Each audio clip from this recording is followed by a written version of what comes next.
I do remember sitting in the back seat, feeling like the car was so big and so strong, and having my dad and mom in the front. And I remember with my brother having to hold on tight when my dad would go around corners. My dad bought a 1965 Chevy Impala SS Super Sport with everything he had.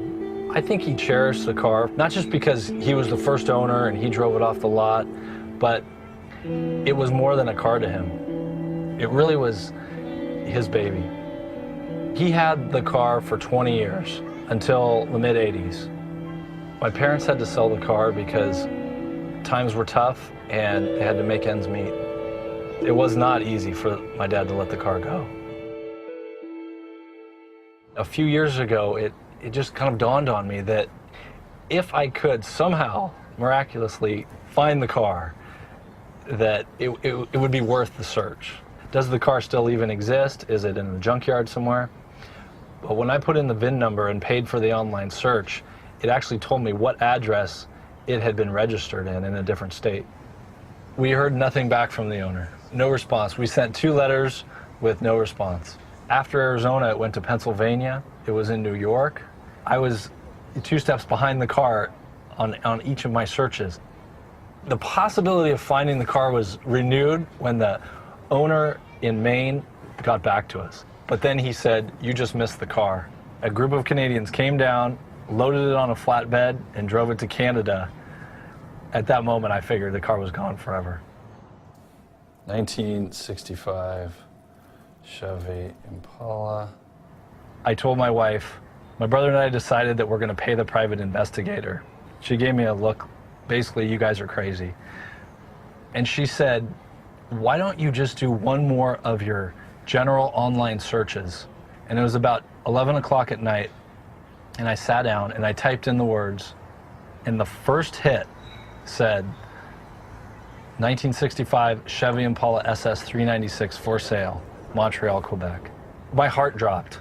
I called the dealer, confirmed the VIN number that it was the actual car, and bought it over the phone. Gotta give her gas. Okay, that sounds so good. I actually may be keeping this for myself. It's just amazing that it's almost 30 years that I used to sit back here. It's incredible. It's like a time machine. So now that we have the car, we've been planning to give it to my dad as a surprise. He has no idea that we've searched for it, and it's going to be the surprise of his life, I think. He will see the car, and he will just say, "That's my Chevy." I know he will.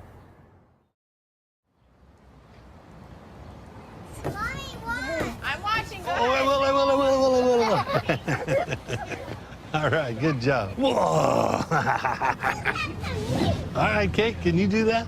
That one? Yeah. Let me Really low. catch you. Come really low. Okay, I got you.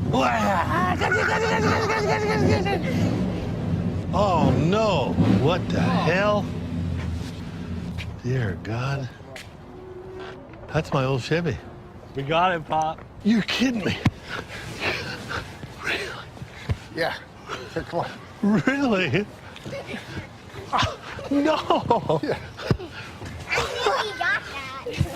God, I'm gonna have a heart attack. Where'd you get it? We found it. We found it.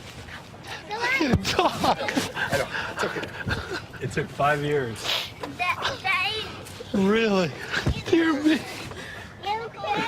It's all good, Dad. We found it. Wow. Papa, I'm just stunned. look at the back of the light. I just don't even know what to say. And it's the same. Yeah, It's the same. Automatic. Oh, they changed the mufflers. Wow. Gotta give it a little gas. Wow, gee, I can't even believe this is for real.